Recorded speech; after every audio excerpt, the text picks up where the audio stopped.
Hi, Kristi. Hi, Michelle. How are you? Fine. How are you? Good. We're talking with Kristi Byers, Kristi Byers Architect. The firm is headquartered in Southern California. Their design sensibilities lean towards the modern and minimal with site-appropriate responses and the smart use of materials. They work with clients on a variety of project types that range from the adaptive reuse of historic buildings to authoring design guidelines for international industrial parks to helping cannabis clients navigate complex state and local licensing, design, and construction requirements, to serving as sustainability guide for LEED Platinum office buildings. They enjoy the collaborations that each new client and project brings and pride themselves in their listening skills and their abilities to build strong teams to accomplish their clients' goals. Thank you. So how are you handling work from home in your office now that we're like almost a year into it? Yeah. Now, when you put it that way, well, now it seems normal. And we started really early because I had been listening to the news and international news. So in early February, I had told the team, I had told my office manager, like, hey, can you just order us some wipes and some hand sanitizer and some masks just in case this becomes anything?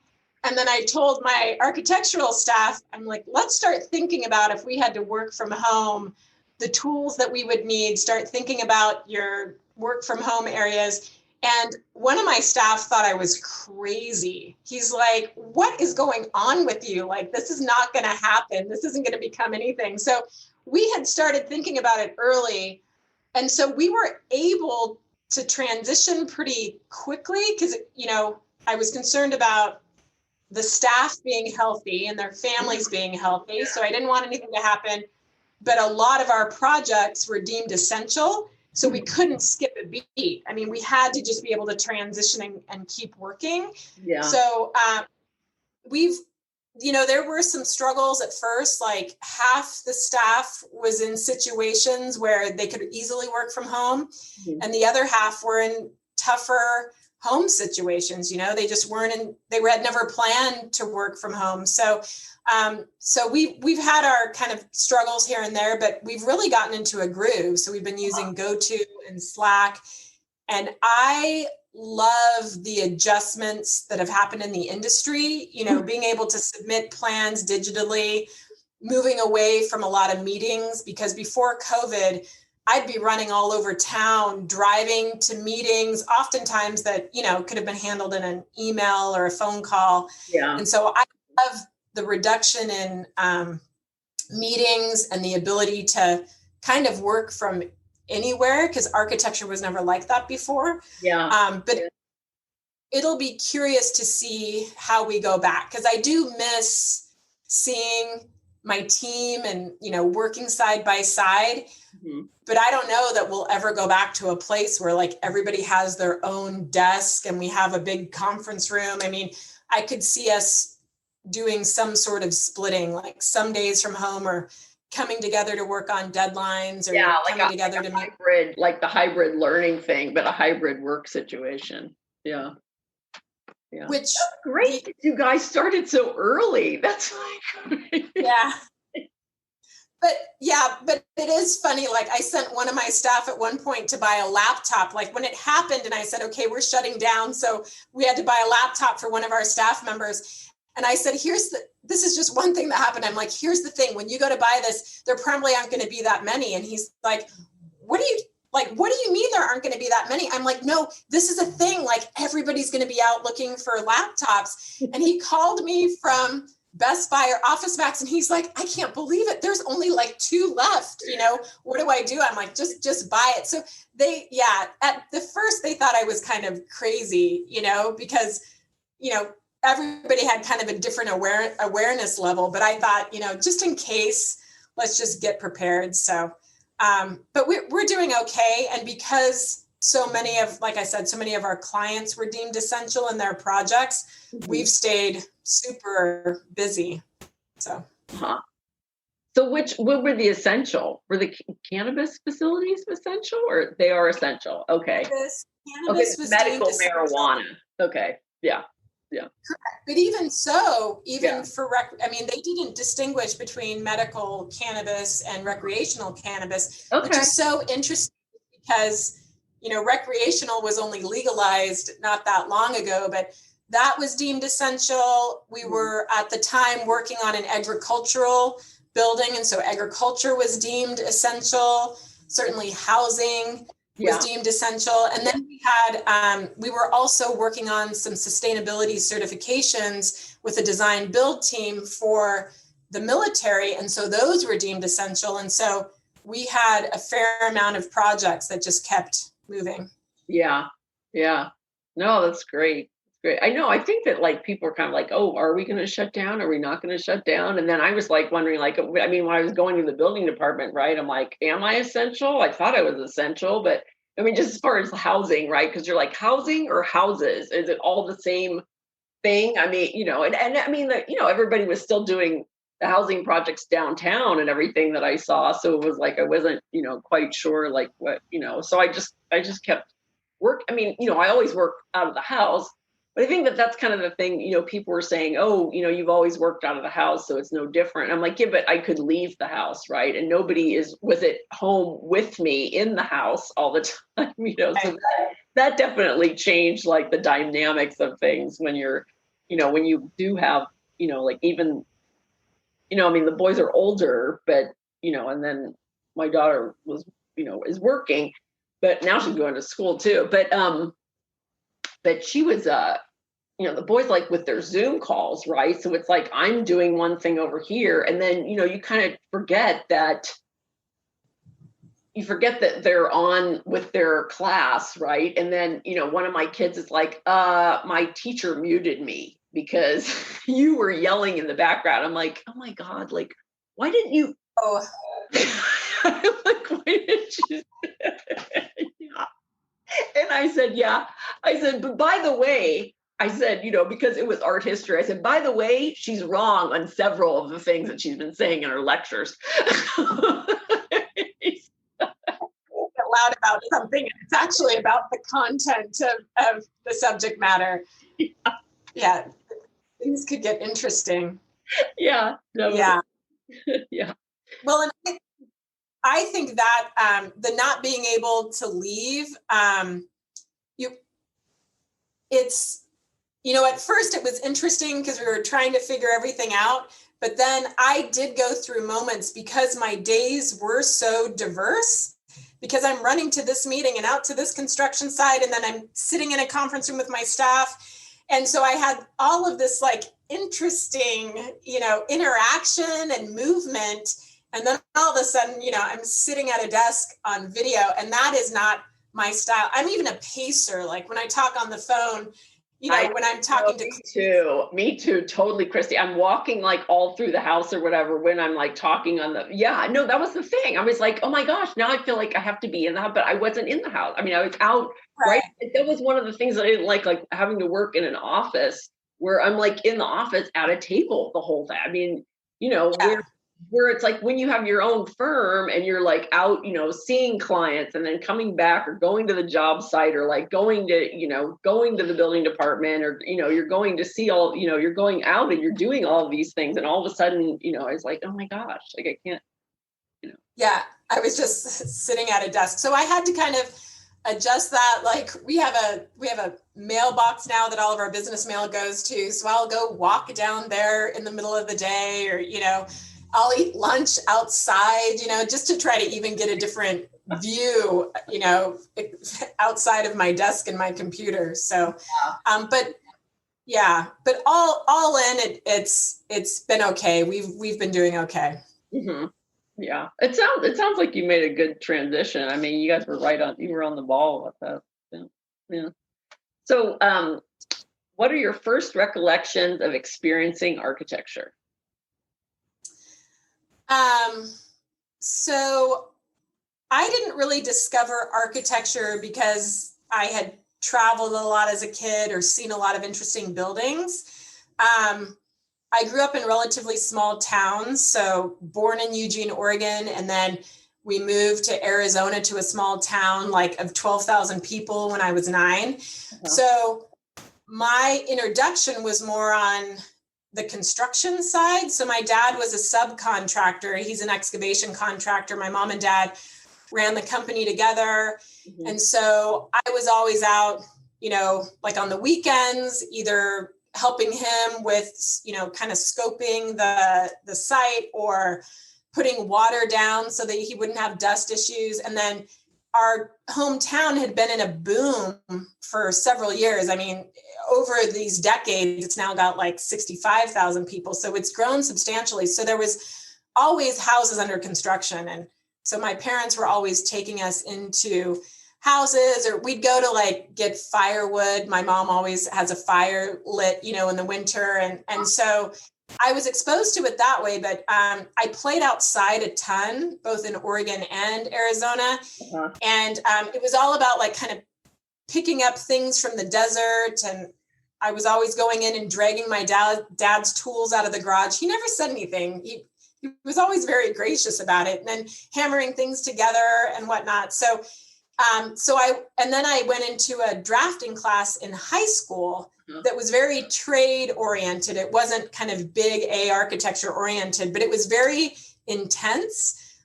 We had a great instructor, and you had a dress code, and he introduced us to AutoCAD and computers in 1990.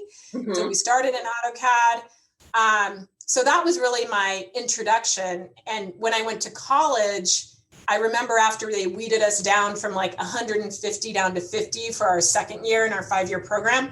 We were sitting around in our studios, and the instructor had said, the crit had said, what do you want to design? And I remember I said houses, and everybody kind of chuckled because that's really all I knew from my hometown. But so I didn't start getting exposed to architecture in the big sense until I got to college. And then my mind just like opened way up. But I've always been grateful for the start in construction because I ended up working construction in college as a grunt, like on several different crews. And then when, throughout my career, I've always been able to walk on a construction site or talk to a sub. I don't think they anticipate that I've had those experiences, but at least I feel comfortable going into them. So that was my introduction. Yeah. I think that sometimes they're kind of, I think they're sometimes kind of surprised. And then, because I kind of had my family was in construction too. And so I think it's always kind of, also I think that we can converse, and like probably like, if something is said to us, we can easily like say something back, which I think that, maybe that kind of hits them like, oh, wait a second. Yeah, I think it catches folks off guard, and what's interesting is, I have embraced architecture and it courses through my veins, and I mostly, wear dark colors, and I wear the glasses, and I love art museums and everything that comes along with architecture.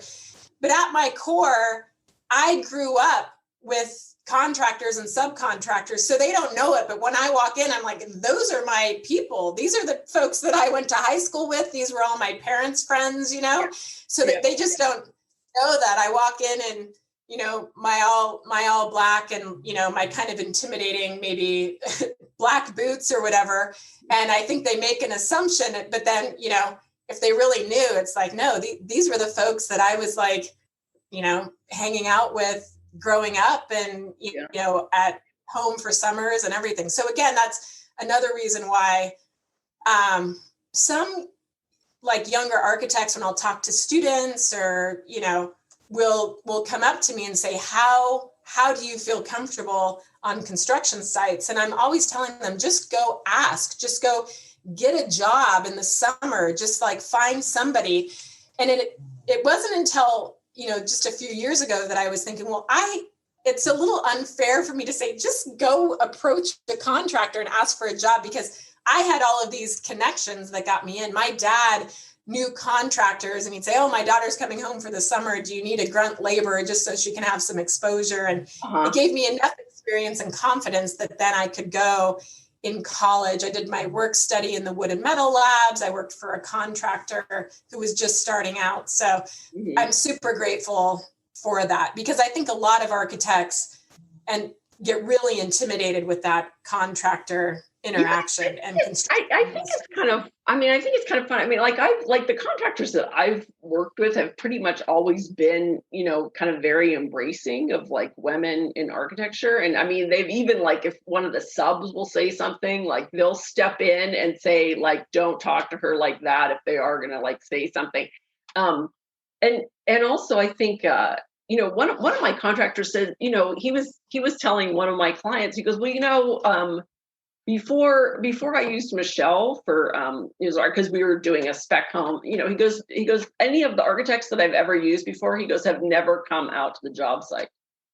And I said, well, maybe something in their services. Who knows? He goes, but then I said, when the contractor's building that, right, he's the owner builder, so he's like doing it, right. It's like I really don't have to go out that much for him, because he's going to be picking a lot of the stuff in that, in that kind of arrangement. But I want to go just to learn how everything works and learn how things, so it's not just, when I'm drawing a detail, I'm going to be able to say, okay, that's what it looks like in the field,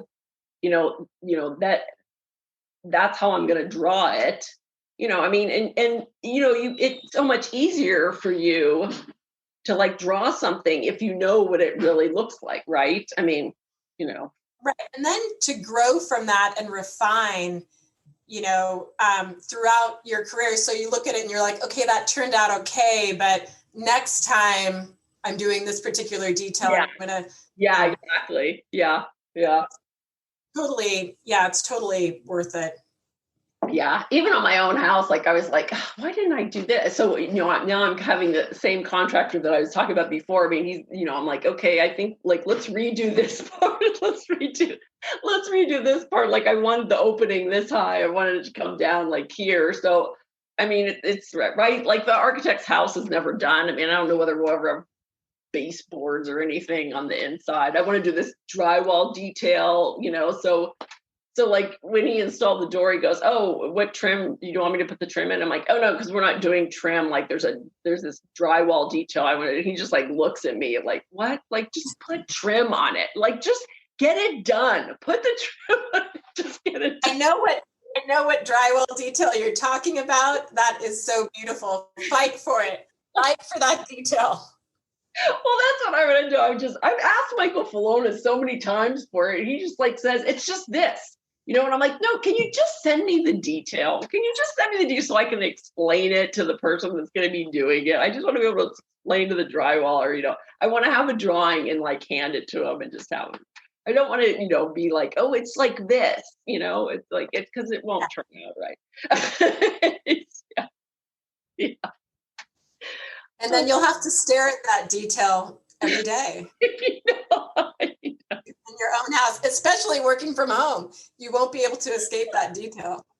Yeah, well, I already did. I have no it's just corner bead on the French doors, and I just have like there's no trim at all on that. But that's fine. That's the one I have to look. It's the bathroom door in the master that's like the one that for a while there was no door, and then we finally put in the door. But one thing at a time. I know.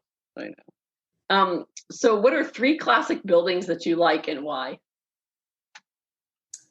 So I've got one building that I have a connection to that I'll speak to, and then I guess I'd rather talk about typologies maybe that I like, but yeah, no, that's fine. People have done that before. Yeah. Okay, so the classic building that I love is Renzo Piano's Menil Museum in Houston, Texas, which has the little curving light scoops. And I had the opportunity to actually work on that building. So I've always been a Renzo Piano fan.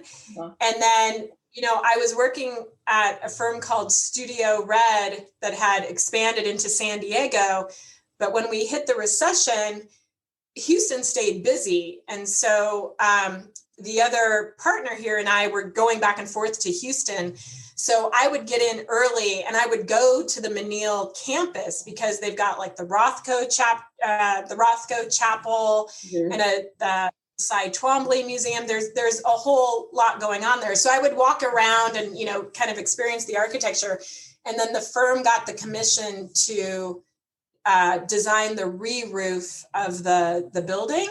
And it was sensitive because it's got these really thin roof edges, but with all the new building department requirements, we had to add insulation. We could no longer put in, there had been rocks on the roof and we couldn't do that because of the hurricane code restrictions. And so, so I got to go into the building a lot. I got to go behind the scenes. They stayed open while we were constructing it. So I got to be on the roof. I got to know, the facilities folks there. So I have this connection to it. So that will always probably be my favorite classic building because I've gotten to spend so much time in it and then had a tiny little part of like touching it and kind of keeping it, safe and the art safe. Do you have photos of it? Do I have photos of it? Yeah. Of when you were working on it. Yeah. Okay. So send me those so that I can put them in, because I like different photos than the typical ones that everybody sees, right, on the, kind of the classic shots. Like there was, Yeah, some of them are actually pretty boring because I'm standing on the roof and you have no idea where you are. And it's these rainy Houston days. No, that's still good. Yeah. I'll send you one of those. And then I've got a couple that I took there, where I'm like walking past some of the curving arches. So yeah, I'll send you a couple. I love that building. And I was going to Houston quite often, but I was still consulting with them sometimes and they were helping us on some projects, but we're not so much anymore. So I'm kind of itching to get back, if nothing else, than to just visit that building. Yeah. I mean, the museum thing has really like hurt me of not being able to go to a museum, but because it's typically like everywhere I go, any city that I go to, I'll always go to a museum. I mean, now we can't go anywhere. And so, it's like, I'm like, well, I guess I could just look at I'll go on Instagram, the different museums that they'll go through. And then I think it did open up a little bit in September. So I went with my youngest for his birthday. We just went to the San Diego Museum of Art and walked around. So they were open, they only let so many people in. You had to, take your temperature to your hands and everything. And then we went in and then we did go to to that cafe that was outside. And then, then we went home and then everything shut down again.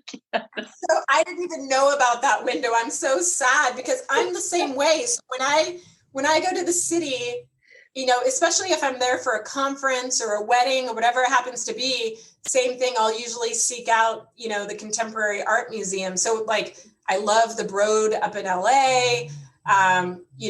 Renzo Piano did an addition to, I think it was the Art Institute in Chicago. I love that building, but same thing. I love the art and then also just the natural light and of course, how much care and money goes into those sorts of structures. They're just beautiful. So same, I miss that. In fact, a bunch of, from the art side, a bunch of my college architecture friends, we had planned a trip to Marfa in March before COVID hit. And so just again, to kind of experience the Donald Judd property and kind of the art of the city, and that got canceled. So yeah, that has left a hole, like not being able to go experience art, openings for shows and that sort of thing. So I feel you there for sure. LPA is doing they're the architect of record for the Museum of Contemporary Art in La Jolla. And so I've asked Wendy, I want her to get us in there to do a free tour. And so it's the one that Annabelle Seldorf is doing. So she's the design architect. Yes. So she's the design architect. And then, and then LPA is the architect. So I told her, I'm like, Wendy, I need to get in there. So Can you please keep me on that list? I know. I would love to do that tour. Yeah. As far as the other, because it was really hard for me to narrow this down. So the Menil is obvious because and that's the thing. I think Bob Borson had kind of said if I say 3 things now, it might be different in a year. And I'm like, yeah, but it's there's a date on the thing, so you can revise it or whatever if you want to after. Yeah. That's true.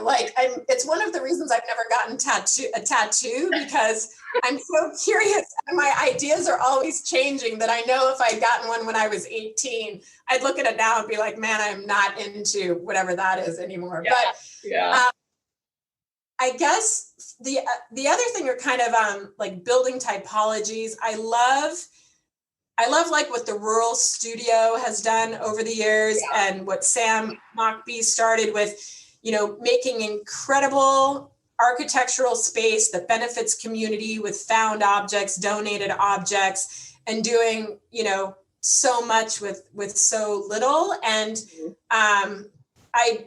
when going to the Valle de Guadalupe, a lot of the wineries are doing that sort of thing where they're repurposing, elements from kind of the wine process and the agricultural process into canopies and all of that sort of stuff. So I love that sort of architecture as well, which is, of course, 2 extremes. Museums where there's so much focus on detail and there's much higher budgets. And then in contrast to that, I love seeing, really those tactile places where folks get really creative with a little. And then the last thing I was going to say was adaptive reuse. And we get into a fair amount of this where it's, going into buildings and kind of peeling back all the layers that have been added over the years and determining what should stay, what should be celebrated, and then how carefully just surgically implant the new technology so that it works for modern inhabitants. So we've done a fair amount of mid-century modern renovations to homes, and then we're trying to make them livable for, again, modern families. But I've always been blown away by what those architects were doing at the time, some of the things they were trying with major spans and materials that I don't feel like we get that opportunity as much. We kind of have a palette of materials and everything's always moving so quickly and there's always a budget. And so I'm always just so excited to be able to go in and try to figure out, okay, what was this architect thinking? And again, just trying to pull out those elements that are worth, saving and highlighting. So when adaptive reuse is successfully done, it's one of my favorite things. Yeah, that's why we need to do more work design build, because then we will have the time to kind of get more into those things. Yeah. Yeah. It's just rare. And the other thing is the fight, because a lot of times we'll kind of get brought into things where, especially on the commercial side, somebody's gotten a hold of this building and they're trying to do something fast and inexpensive. And I'm like, whoa, put the brakes down. And it's amazing how many times, a developer or, kind of a spec office person has said, well, couldn't we just get some of that brick stuff and stick it to the side of this? So we're in a building with all this incredible texture and fabric. And I'm like, no. And it's those fights to say, trust me on this. Don't bring in something fake. We're going to highlight whatever it is, this old concrete wall or this old CMU wall. It'll be all right. But there's, those things don't just happen. They just don't roll out and look okay. There's a lot of thought that goes in, a lot of negotiation with, building owners and tenants and the city as well when it comes to ADA and fire and a lot of that sort of stuff. Yeah. So when I see a good adaptive reuse building, I get pretty excited. Yeah. And I think there's so much story, there's so much of a story then to be told in the design, and not so much that it's like, okay, we're just totally ripping everything out and like redoing it and this becomes this. And then, there kind of isn't any kind of like history to it or whatever, as far as like what kind of, what the building was, what the building is now, what the building might be in the future. And I like the contrast. I mean, I always like the old and the new. And, in Europe, they do more of that. And maybe in like other areas where, kind of the history is kind of more, and in places in downtown LA, we still do some of it here, but a lot of stuff just isn't protected. So it just doesn't get, used. Instead, it's just like demoed. Right?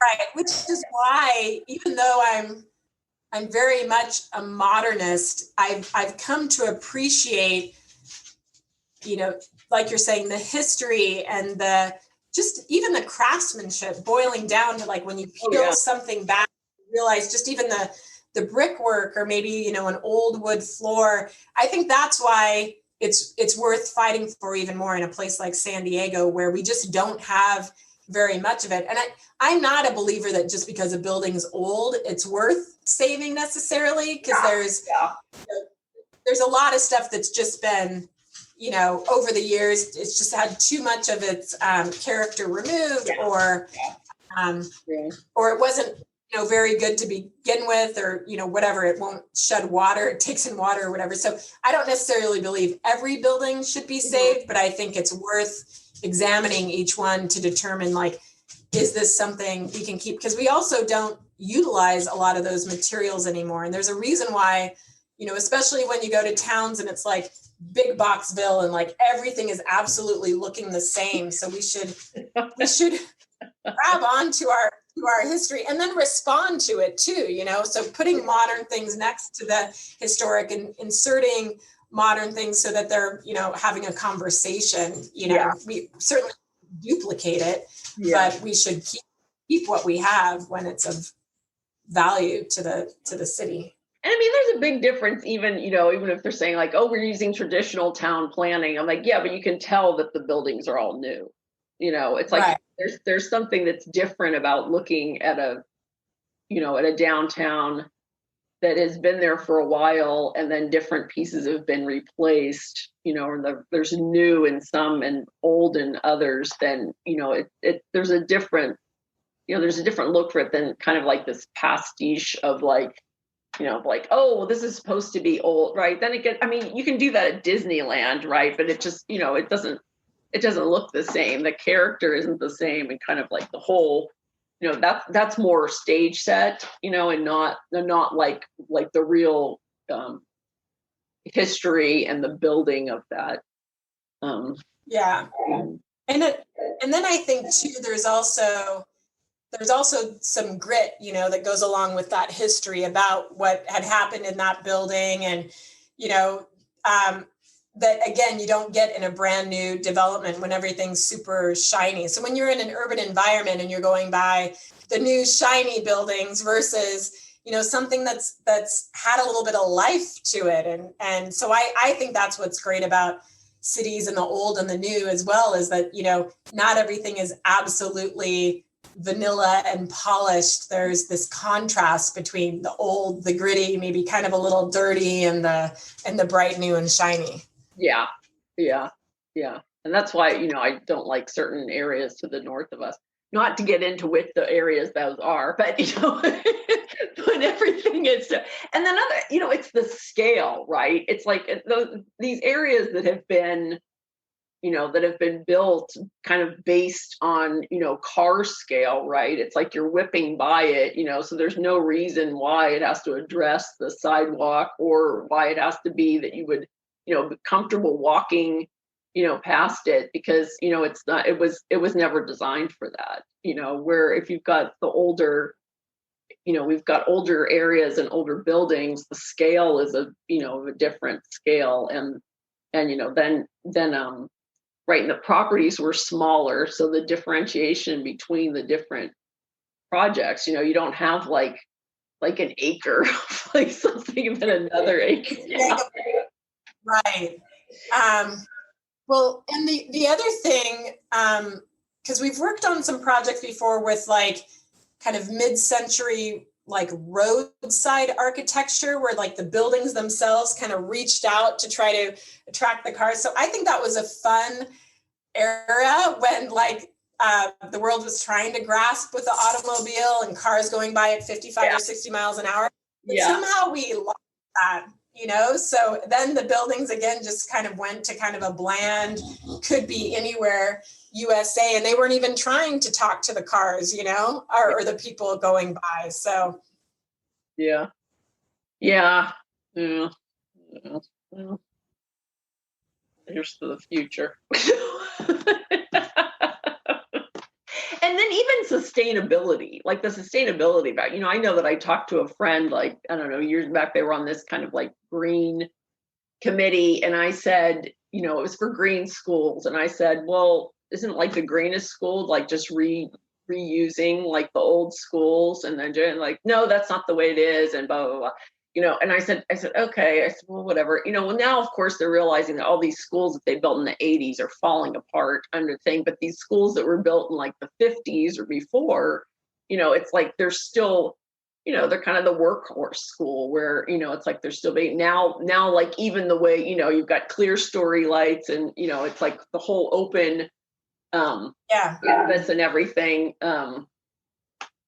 They're just holding up better. So it's better for them to like remodel some of these older campuses than like scrape the lot and like rebuild. Yeah, and you're absolutely right. The sustainability certifications have gotten a lot of criticism because, everybody was kind of working towards these points to achieve, like you're saying, whether it was energy efficiency or using certain products. But at the end of the day, if you're not grading raw land and you're not using all of those new resources to, adapt an old school. And the thing that I love about a lot of the old schools are these big windows, that go from like desk height up to like 12 or 20 feet. And I've had instructors tell me like, oh, well, it's distracting, for the kids because they're looking outside. And I'm thinking, well, frost the lower windows then and bring in a lot of like filtered natural light, And I wonder too, I don't know if it comes down to just like the timing of bonds and whatnot, because it seems like there's either like brand new schools that are going in, but, I have over the years, because I've been involved in sustainability, since, I don't know, it's been like 15 years or so. Mm-hmm. So I've attended a lot of conferences and educated myself quite a bit. And so there's bad schools all over the US that, have horrible HVAC, bad ventilation, and I think COVID really threw a light on that, where now people are saying, now that we're sending kids back to school, we're going to need to upgrade these schools, so hopefully maybe that's a positive that comes out of all of this COVID, is that there'll be more of a kind of a broad brush that touches a lot more schools to, get rid of like old materials that are maybe affecting, the respiratory system and kind of redo the HVAC. So hopefully open up the windows, it's like open up. I always went to school. I always went to school with like the elementary school that I first went to in Pittsburgh was like the same elementary school that my grandmother had gone to, like maybe K through 8. Yeah. So it was like it had marble stairs, and the marble, it was like dipped from like so many people walking up and down it. And, now they don't even use it as school. Now it's like kind of the community center building that they have there. But it was a great school, but the windows were, super high, right? Because the classrooms were the ceilings were high. Yeah. And then they, but they're always, and I was always looking out the windows. I don't think I'm any, it's like I'm definitely not dumber because I was looking out the windows. Good from a healthy business standpoint. If the teacher was more exciting, you wouldn't be looking out the windows, but I don't know. I think I would still be looking out the windows. I think now, yeah. I would too. I'm a big looking out the window person. But the other thing is, as sustainable design has shifted from just being so focused on energy and water and is now getting more into healthy buildings, of course, now we're looking more at it from the user experience. So it's absolutely healthy to be able to look out a window and see nature on the other side or movement or something out in the distance. So hopefully that will overpower the occasional teacher that says, no, they're not paying attention, Yeah. We used to have one where we had the courtyard. We had our high school was built, and we had a planetarium in our high school. It was like, I don't know how we ended up. Yeah, I don't know how we ended up. I think that they don't even have it anymore, but it was there. And I can post some pictures of it and everything, but we had these courtyards, but nobody was allowed to go out into the courtyards, right? Because it was like built in the 60s. So it's like you had the courtyards, and then we had the pivot windows, but then they had the shades inside. Well, of course, the shades like would always break, so they would be like either stuck shut. So then you would be in there, and they couldn't open up the shades, right? All the shades would be shut, and then we would open up the windows, like. But it was Pittsburgh, so it was cold out there. But and then the little like slit windows on the sides of the doors. But right. we're always like laughing, like how, it's like, I always call those prison windows. One of my clients got this super heavy stainless steel door, and then it has this like window slit. And I like the project, but that door, I just call it the prison door. And it's super heavy. It has like this really big door handle on it. When it closes, it sounds like a cell door locking. Wow. Yeah. It's just so big, and then with this little narrow window, but let them pick the front door, right? then you can just Photoshop it out if you don't like. Oh, it's fine. I don't Photoshop that door out. It's fine. I mean, it goes with the house, but it's just funny. To me, it just reminds me of like a prison, because it wasn't the door. I picked like this one. I just wanted this one of the pivot. I just wanted a pivot French door of just the whole thing. But of course, I think it was like $5,000. Okay, so what do you like about being an architect? So first of all, I love being an architect.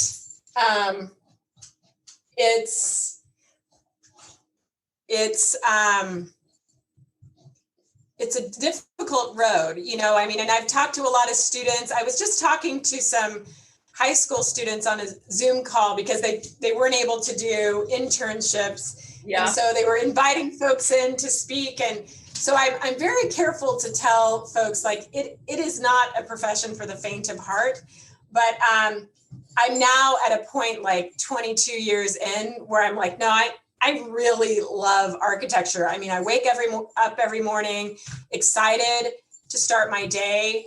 But for so many reasons, like on the one hand, what we do, I think is really fun, but it also can have really major impacts on, to help our clients, to help society.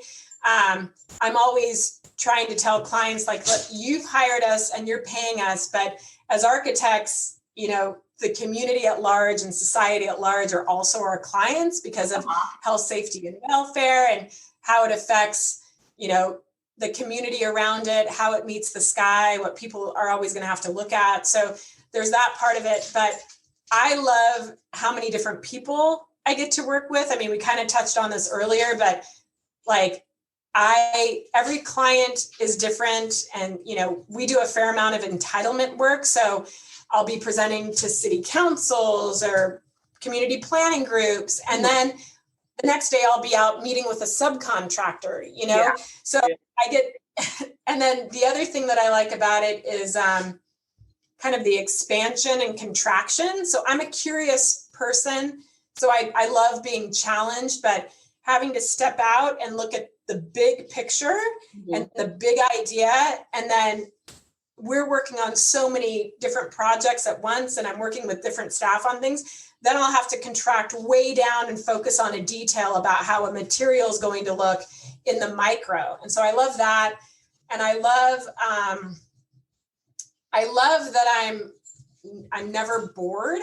Yeah. So, and not even just with the profession, but like I can be sitting in the DMV waiting for something, and I'll be studying, the window detailing or how they did the ceiling or what's going on with the millwork. And, we talk like when you drop into cities and you will go check out the art museum. I can go just about anywhere, and, I drop off my bags at the hotel and then I immediately just go out walking into the city. So, it's something that keeps my mind active and, so I love architecture for all of those reasons. Do you think I could pause it or not? Do you think it pauses or? I don't know.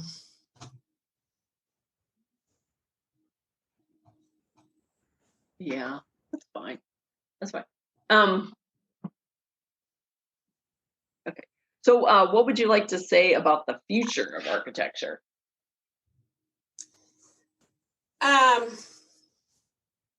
So I think about this almost every day because, I also, in addition to being an architect, I own a firm.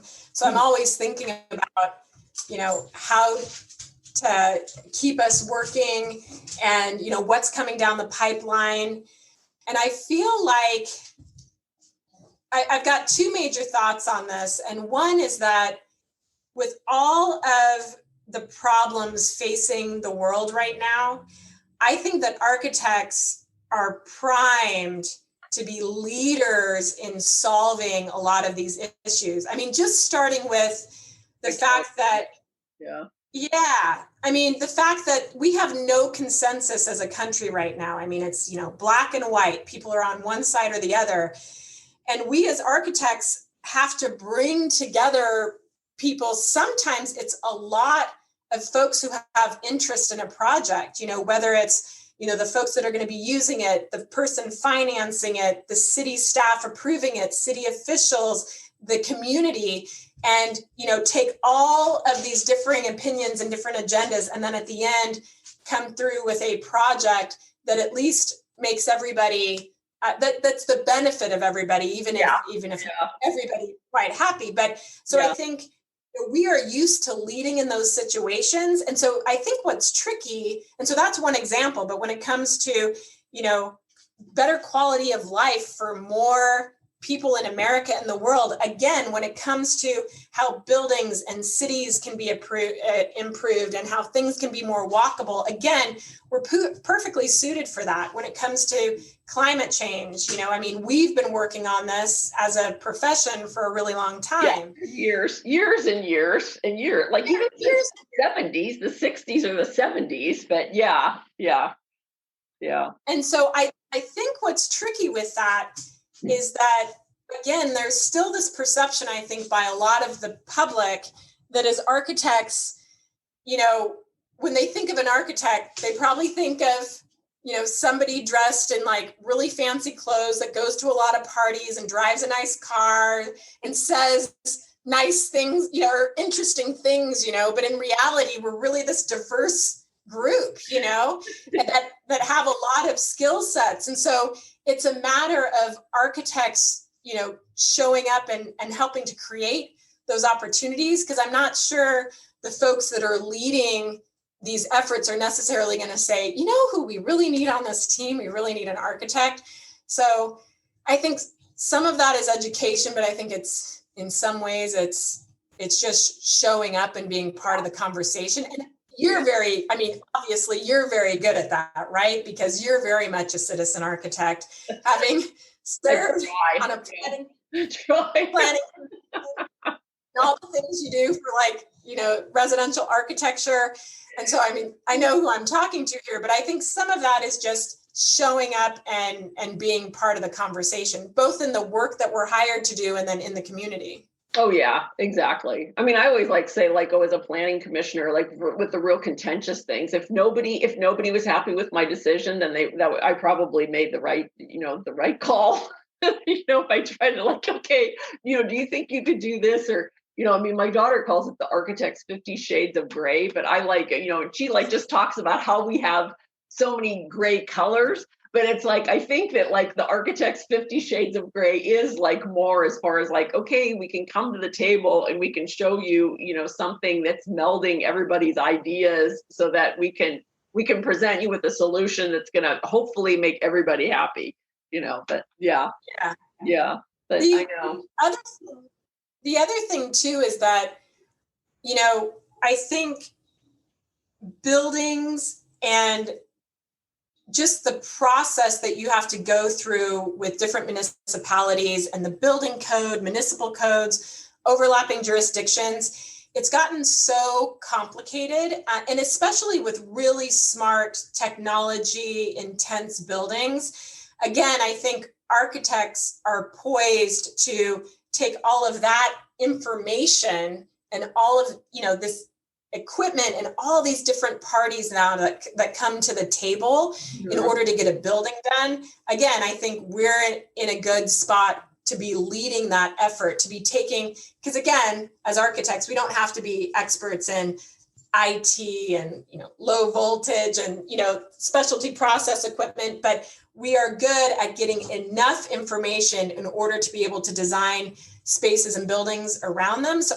I think in those ways, I think it's very bright, the future for architects. I will say on the other side of that, a few years ago, design became something important for everyone, which was great, so when it's the Home and Garden network and, everybody was able to have a Pinterest page, and certainly with Instagram and social media, everyone started to take this interest in design. And what's interesting is I have this hashtag I'll sometimes use where hashtag everyone's an architect these days, or hashtags everyone's a designer these days, where, and frankly, a lot of people have entered the space that, are tastemakers or designers that can really put together beautiful, maybe homes or retail experiences, when I'll say interiors and that sort of stuff.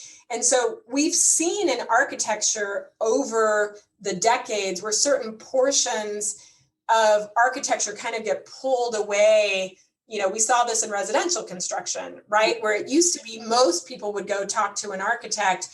But now with the way that, subdivisions occurred and whatnot, most of the time it's contractor driven. And so I see that sort of happening in the design world where, again, if we show up as architects and give our fees because we really know what it's going to take to, for instance, pick out all the fixtures and finishes for a house, and they're like, well, shoot, we could call up this other person to do that. So I kind of feel that eating away at architecture, and we don't, at our firm, we don't necessarily try to compete with that. It's we do get some fun design projects, and we kind of put it out there when we can. But we're also doing a lot of really technology intense industrial buildings and commercial buildings. And so I see that being a place where only so many people can do that, because of the training and experience that we have. And so we gravitate towards those projects quite often. Yeah, I mean, I get, it's funny because even in residential now, people are like, well, you're going to, they're kind of surprised that we'll pick the finishes, but then they feel, I think, by the time they get to that space, they're like, oh, we can do it. But the thing is that, it's if we're designing the space, we want to be able to we had a vision for the finishes that we want to use. And then to have somebody oh, well, we didn't, it's well, I'm just going to go with my girlfriend and go pick out, because she did her kitchen before. I mean, it's like, I mean, and I'm like, okay, or like, so, it's like, well, what, I mean, can I come along? They're like, oh, well, yeah. So, I mean, it's kind of, I mean, in that, and then you're like, well, I mean, then you kind of feel like you have to say, okay, well, now, it's like, oh, well, it's like, well, her friend picked it or whatever. I mean, so, some of the stuff, but I mean, I do kind of, because I mean, yeah, anybody can go in or say, oh, this is like Pinterest, this is something that I want on Pinterest, and that's kind of like, okay, that's their vision, right? That's their vision. But then we can like take it and make it theirs, so it's like, okay, you can look at this on Pinterest, right? And that's kind of the idea that you want.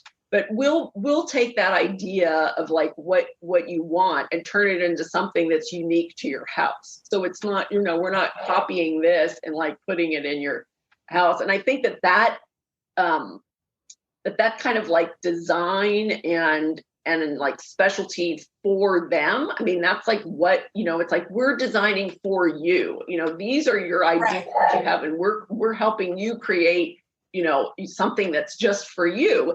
And I think we kind of get lost in that because, they're like, well, why can't I, it's like, I'll just have, Pottery Barn or something do my, do it, like, oh, Pottery Barn said that they could put stuff together. And I'm like, yeah, but, that person from Pottery Barn, not knocking Pottery Barn, but, or anything from those, it's like those, it's like seeing that this person that they're hiring, from that probably just applied or whatever, is all of a sudden now this designer, when we have all of these years of experience and like we have a certain idea of the way, things should be. And typically I think what happened, I mean, with one project, I was working on, it's kind of the owner's rep, she picked things, but then she said afterwards, like all of the things that I had said, well, maybe we'll do this. She goes, no, you were absolutely right on every single thing that you said that we should.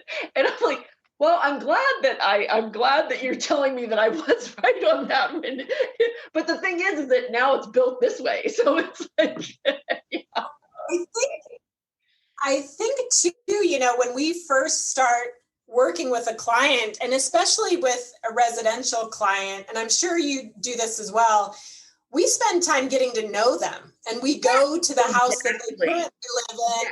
And what is working for your house? What isn't working for the house? We learn about their existing pieces and what colors they like. And again, we talk a lot about hopes and dreams. And that gets, confirmed and refined as we're working through schematic design and design development and the details. And what's interesting is then at the end for somebody to come in and be like, oh yeah, like even when if they'll go to a Home Depot designer, like you're saying, a Pottery Barn designer, that is not somebody, in a lot of cases, sometimes those folks never even go to the house and aren't having those detailed discussions, with all of the involved parties. So I understand, that there can be this disconnect. So we love to be part of that when we can. But the other thing, I've had this recently with our commercial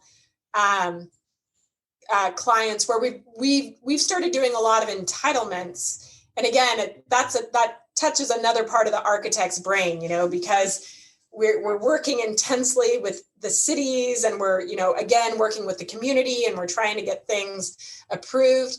And then with those clients, when we finally get their projects to the end game, and I'm like, okay, and now we're going to start designing the interiors, they're like, whoa, you're an architect. Shouldn't we like call up an interior designer or a interior decorator? And the thing is, when I worked at Carrier Johnson, I worked in a big architecture house where we had, trained interior designers, and we would all come together on complicated projects. And and some of my best friends are these, commercial interior designers that do amazing things. But, when it comes to a small retail shop or doing a single family home or, or an adaptive reuse on a building, I've had to pull out my phone, multiple times in the last few years when we've been doing all these entitlements to say, no, we do this too. Like, oh, wow, that's really cool. Yeah, we yeah, we do this too.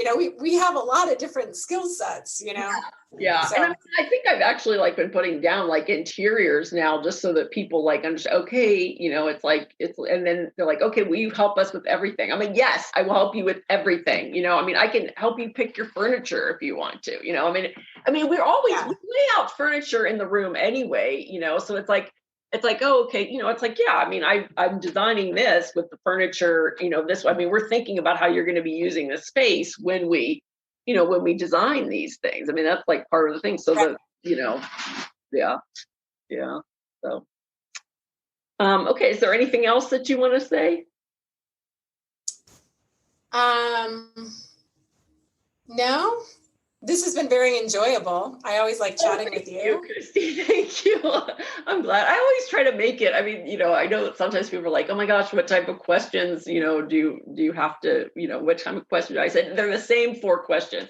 Except if you're a fellow, then you get like the 5th question of why did you decide, why did you apply for fellowship and what is the category that you were in or whatever. But yeah, as painless as possible. Yeah. And I've listened to quite a few of them. And yeah, I find the fellow question very interesting because I've been on the fellowship committee before with AIA San Diego. And then I've written letters of recommendation before, and it is such an interesting achievement. But I've had folks before say you should folks who I have a tremendous amount of respect for in the industry say you should go for your fellowship, and it's like, man, I still feel like I'm just learning every single day. Like I'm not ready for fellowship. It's give me another 30 years at this. No, I think you know what? I think it's more. It's like the people that have done it. Like these people that were, they're like highly acclaimed architects, and then they're like, oh yeah, they kicked back my fellowship form, and I was like, oh my God, right. Like seriously, like that person was like kicked back, but meanwhile there's like these other people that I don't feel it's just funny, like what kind of, it just kind of depends on who, and Bob like applied the first time and he's put this in his blog, so it's not like but anyway, I think it was because, oh my gosh, what was the word? He used a word. It's not like, I don't know. It's not like a really bad swear word or something. But anyway, it was like something in it, and the person like kicked it back, and they said, yeah, we don't want it because you used like that word in like blog 133. Wow. And so he said, well, I'm not going to change it. So I'm not going to change it. So he just reapplied the next year, right? Because most of the time people are recommended, right? You're recommended by somebody even before you start the process. Right. And I think it's more, for him, he just said like, it was just such a incredibly like intense process of like putting everything together. And then, Marvin Malika was saying, these big firms, there's people that they have on staff that will help you write all of this, right? So it's like the sole proprietor, the small firm that like doesn't have somebody that's there to kind of like write all of the information and everything. It's, it's more, and Rosa Chang, right? It's like she got hers kicked back, and that was after she designed the Apple. Yeah. What if you're like, yeah, because she had put it in the wrong category. She had tried to straddle a category instead of like picking one or the other, right? So it's like, they're like, okay, you're back, you got to redo it. And I don't know, for that, it's just, and I know a couple other people, they've said like after they submitted it the first time and it was like, no, they're just like, no. I don't have like 10 years. I don't have 10 years that I've been in it yet as an architect. I've only have like 4 or something. So, and I'm not going to do this at 60. So I'm not gonna, even if I'm not going to. Well, the other hard thing is it's like, I feel like I've had a pretty diverse career so far, and I'm interested in a whole bunch of things. And I forgot who you were talking to, but I was listening to one of your interviews where like you were talking about the categories, and it's so true because, for a good portion of my profession, it was very much about mentoring, because that's how I started in AIA. I started with the mentoring committee and then kind of worked my way up, and then I've taught and I've helped write exams over the years. But then on the other hand, I've had this very technical and design oriented career. So it's how do you even boil that down? And when I look at the folks that have fellowship, I just think, in most cases, I'm like, oh my gosh, they're so accomplished. I can't throw my hat into that ring. It's just, it's a good feather in the cap, and I'm so proud of the fellows that get it done. But yeah, it'll be a while if I do decide to. I think you should do it. And then you're past AIA San Diego president. I think it's a shoe-in, really. So that's my take on it. The fellowship committee decides to ask me, I will say yes. You should be. You should be a fellow. So it's like even that, right? The fellow. Yes. Yeah. Yeah. Yes. I very clearly not a fellow, but I guess we're in a fellow's profession still. So anyway. It's called the mastermind or something, right? It's like you should get your mastermindship or something. Then we just call it something else totally. We're superstar expert. I like that. Expert. Yeah. Yeah, and then you get a big star, right? Yes. Your lapel. Yeah. Yeah. Love it. Let's start this in our spare time. Okay. Well, thank you so much, Kristi. Thank you. Yes. Thank you, Michelle. Take care. Okay. Thank you. Bye.